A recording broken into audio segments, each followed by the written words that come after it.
Je pense que vous n'avez jamais passé 24 heures au Sénégal sans entendre un discours pareil.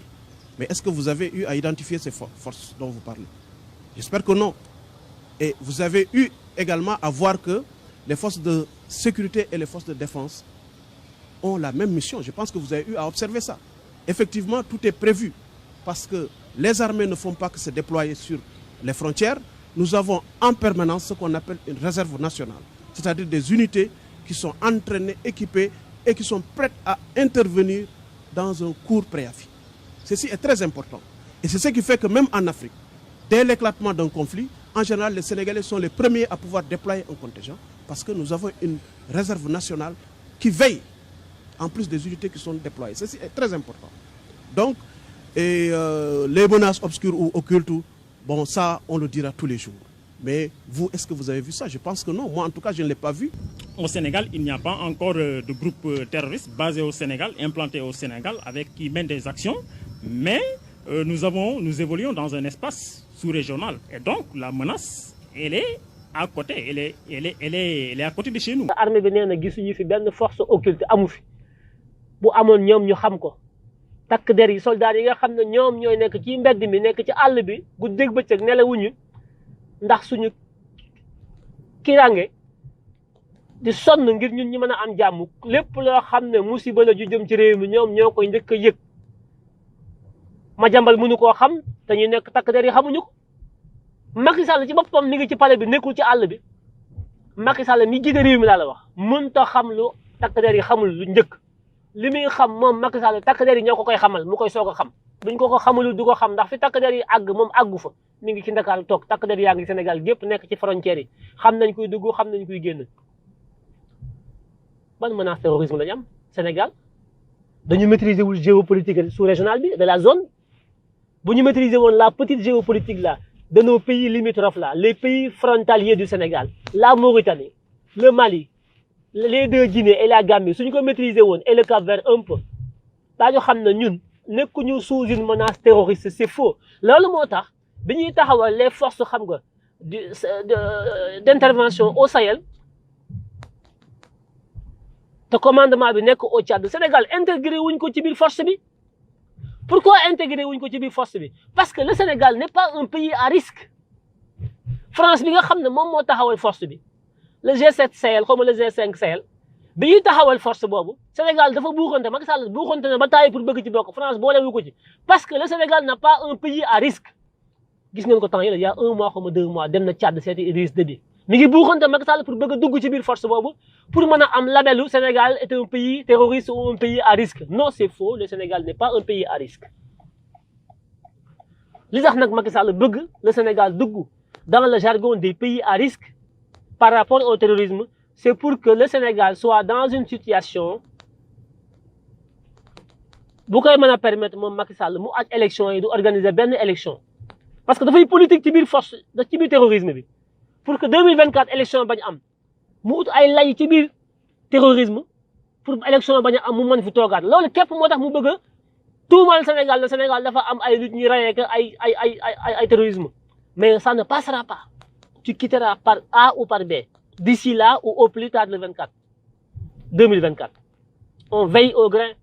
parce que lu ngeen fi lal nas ko ci ay fen yaakaar na nit ñi jànguñu xamuñu daañu ko lalli dajji ko scientifiquement teg ko ci ko taabal gi ñëpp xam ko nañu xam ne ñoom soldats si ñoom ñoo xippi seeni bët nekk ci frontières yi di xool kuy dugg kuy génn ku yor jaase ku yor fetel ku nar a dégg nga maam fitnaal sénégalais yi ñoom ñu faagaagal la ñoom takk der yooyu ñoo taxaw ne kenn kuy xoqatal Sénégal benn menace buy jóge ci bitim réew di dugg Sénégal moo xam terroriste moo xam lu mu mënti doon amul ci Sénégal bu amoon ñoom daañu ko xam te su amoon daañu ci taxaw xam na ni ñu ci war a taxawee kon loolu amut bëgg 3e mandat nag sàcc suñu pétrole sàcc suñu gaz sàcc suñu fer jox Turquie sàcc suñuy aéroport ak suñuy tali lépp nga jox ko tubaab yi bëgg fi toogaat ba 2024 nga pousse élection yi pousse lépp toog na maa fi toog daa iman su ma paree jox sama doom Amadou Sall tax ngay fen yu tooy xepp yow Macky Sall ñi ànd ak yow yëpp naan réew mi dafa am risque terrorisme dafa am risque jihadisme ngeen toog ci télé di fen yéen ñëpp capitaine Dièye ki Madiambal ki ma ndumbeeki ma paateeki ma sàmbaaki fen guddi fen bëccëg ndax seen suuf si ngeen yore sàcc ko ci alalu askan wi di ko tabax seen ay immeuble milliards budget Sénégal bi ngeen détourné milliards yëpp ngeen di ko lekk nappaaje seen i jéeg teg seen i champagne ak seen i whisky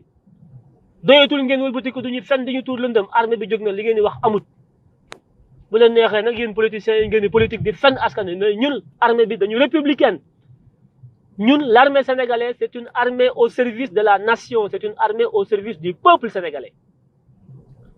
l'armée sénégalaise n'est pas une armée qui fait de la politique l'armée sénégalaise est une armée professionnelle une armée qui veille au grain une armée qui est là pour servir et non une armée qui est là pour manipuler il faut que mu leer mën leen a jël lépp jaxase on est en train de construire une nation une armée nation Macky Sall bëgg a ñëw tas réew mi ci ay waaso tas réew mi ci ay fen tas réew mi ci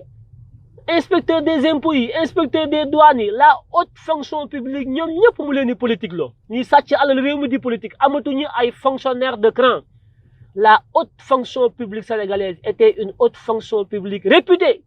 parce que les fonctionnaires étaient d'éminents cadres experts dans tous les domaines juste travailleurs des zones de serraille de dossiers ñoom ñëpp léegi li ñuy xëccoo mooy politique ndax lan kees yi les caisses noires les détournements la corruption ñoom ñëpp léegi ñu ngi politique Macky Sall à cause de Macky Sall amatuñu état il a déconstruit tout ce que Senghor, Diouf et Wade ont pu construire donc Wade sax il n'a rien construit du point de vue de l'état il a tout déconstruit lui Wade il n'a rien construit d'ailleurs Macky Sall ne fait qu'appliquer les recettes de Wade déconstruire tout les 1001 agences les budgets xam nga saucissonnés par-ci par-là fekk ay baadoole ku ne nga nommé ko loolu Macky Sall ci Abdoulaye Wade la ko jàngee Wade il a du mérite am na lu mu def lu baax mais am na lu mu def lu bon lii lu bon la lu Abdoulaye Wade def Abdoulaye Wade moo yàq état au Sénégal Macky Sall ñëw na gekkale ko voilà donte Wade gën Macky Sall ci yu bari waaye suñu yoon nekku ci suñu aqulaay taala la ñuy wax voilà donc ñun sénégalais yi patriotes yi dañu war a fier ci armée sénégalaise parce que nous aspirons demain à diriger ce pays et réew mi Ousmane Sonko mënu ko diriger sans une armée républicaine ñoom ñoo ko war a accompagner ci mission boobu nous devons avoir confiance à l'armée républicaine tous ceux qui sont des valeurs dans l'armée dañuy war a ànd ak ñoom accompagner leen dans cette mission qui n'est pas la leur mais c'est la nôtre armée bi lu ñu def rek pour ñun lañ ko defal lu ñuy bale amu fi lu ñuy maye amu fi lu ñuy saraxe amu fi lu ñuy xëccoo moo fi am ndax alal ji ñun ñoo ko moom suñu alal lañ jël di ko compet ak di jox kii tey bu subaa ñu jox kii gannaaw suba ñu jox kële fenn neen da leen nax de amul 450 milliards amul 300 milliards banque mondiale ak FMI nee nañ ko loolu mënut a nekk budget Sénégal bi dafa nërmeelu Covid bii nga xam ne kenn liggéeyul réew mi amul ay koppar douane bi amuñu recette impôt bi amuñu recette kon yow bor yi nga ñu amel déjà mënagoo koo fay yow Macky Sall bor yi nga amel banque mondiale ak FMI ak bailleurs de fonds yi ci budget bi mi ngi toll ci 900 milliards ci at mi mënagoo koo fay bëgg a dagg ci budget bi 400 milliards naan ay emploi duñ ko nangu état wërta créer ay emploi banque mondiale ak FMI loolu lañ ko wax fi mu toll nii ñoom lay xëccool ñoom ñoo ne ko duñu nangu mukk ngay jël ci budget Sénégal bi 350 milliards wala 400 milliards naan da ngay créer ay emploi yoo xam ne du ay emploi état du créer emploi entreprise yi ñooy créer emploi kon booy jàppaleel entreprise yi la ma waxoon loolu la ko waa banque mondiale ak FMI wax doo fi créer benn emploi boo xam ne emploi fictif la déjà amoo xaalis bi ñun da nga ñu war a fay suñu ay bor te liggéeyoo kenn liggéeyul réew mi ñëpp a ngi nelaw ndax géré woo bu baax Covid bi 1000 milliards yi nga waxoon anamu jox nañ la ci suñu alal yëpp waxoo ñu ba léegi foo ko dugal defoo ci benn bilan ñoo ngi taxaw di la xool nga xëy fii di dikk mel ne ko robinet milliards bu ñu waxee rek nga ubbi sa robinet muy xërërëri feni neen Macky nelawatul guddi nelawatul bëccëg dafa tiit fi mu toll nii billahi wallahi talaahi bu ngeen xamoon Macky Sall tiit gi mu tiit ndaw ñi tiital nañ ko banque mondiale ak FMI ak bailleurs de fonds yi France sax da koo seetaan fi mu toll nii ñëpp ko ba yuuxu na ba tàyyi naan nañ ñu baal suñu bor yi nañ ñu baal bor yi ndax Covid bi dafa metti nañ ñu baal bor yi ñëpp tànkam lu ko bor yi mu bëggoon ñu baal ko pays africains yi kenn baalu ko benn bor looloo ko metti ndax dafa compté woon ci ñu effacer bor bi mu mën a dem lebiwaat ñu ngi ci 66% de taux d'endettement nga xam da ngay génne 450 milliards pour ay ndaw du tuur lëndëm nit ñi loolu ndaw ñi ñoom xamuñu moo tax ma di ko wax li may wax ni dama koy wax pour ngeen xam parce que ñu bari xamuñu partagé leen ko ngeen daggate ko mu dugg ci bopp askan wi ba ci kaw gi liñ soxla ci ay Macky Sall du ay emploi liñ soxla mooy mu amal ñu ñun xam nañ naka la ñuy créer emploi na dem rek nañu fi tegal suñu yàq bu tàng te dem yoonam lañ ko sant ñu ko mu ñëw tal liggéey def fi fukki at ak ñeent wala juróom-ñeenti at di lambar rek layam it xëy naa dama leen utal liggéey tappale na dem layam rek lambar yi ñii di gumbal la ñii di lee sàcc nañu alal réew mi ñoom ñëpp mu toog ba tey mu naan ñu ay mbaam laa leen utale ki mbaam ki ay sarete ki feni neen gis naa ñoom ñëpp jóg nañu Aliou Sall ngay lambar yi Amadou Ba ngay lambar yi Mame Boye Diao ca Kolda ngay lambar yi Doudou Ka dégg naa woote na le 11 bi Casamance ne kenn ko yàgg lambar ba xam ngeen lan moo tax ñu lambar ñoom ñëpp xam ngeen la lu tax dañoo dégg ñoom ñëpp ne Macky Sall ngi tëj mi ngi waajal def gouvernement bu bees kenn ku ne ñii bëgg nañoo dugg ñii bëgg nañoo génn moo tax meeting yi ngeen di dégg ñoom ñëpp Farba Ngom ki Malick Sall ki Abdoulaye Daouda Diallo ki dagale ay kaar sàcc te lépp lu ngeen gis ñu am ko ci am mbooloo na ngeen xam ne suñu alalu réew lañ ko defee amuñu ñoom lu ñu def ci fenn sàcc alalu réew mi lañu def di ko politique ñoom ñëpp jóg nañu ñoom ñëpp fi mu toll nii jël na Amadou Ba sànni fële gis nga ki ji woote démb ca stade ba ndaw si yor affaire jigéen ñi xaw ma nu tuddi xaw ma ki sant Diop Dieng xaw ma naka ndaw soosu ministre bi yor wàllu jigéen ñi gis nga démb ña ngay woote yaa nga dégg Mbaye Ndiaye di wax ak Amadou Ba waaw pourquoi parce que Mbaye Ndiaye bëgg na ndomba tànk dugg ci gouvernement bi Amadou Ba bëgg naa dellu si moom Ndeye Saly Diop Dieng boobu bëggul ñu dàq ko ka yor jeunesse bi ma ngay wax naan Macky Sall xaw ma lan dafa généreux dafa am générosité ci ndaw ñi da ngay xool ñi amuñu sax culture d'état on n'a pas besoin d'une générosité dans l'état générosité ki koy am mooy ki moom alalu boppam di ko maye ko foofu la ñuy indee le mot générosité généreux ki généreux mooy ki tabe mooy ki tabe ci alalam ci moom alalam kooku mooy tabe mais ministre bi ñu jox ko ndaw ñi Macky Sall dama leen di utal xëy ci 450 milliards moom ministre bi yor ndaw ñi nee na Macky dafa tabe waaye xanaa ku tabe da ngay tabe ci sa alal da ngay xool ñi xàmmee wuñ seen alal ak alalu askan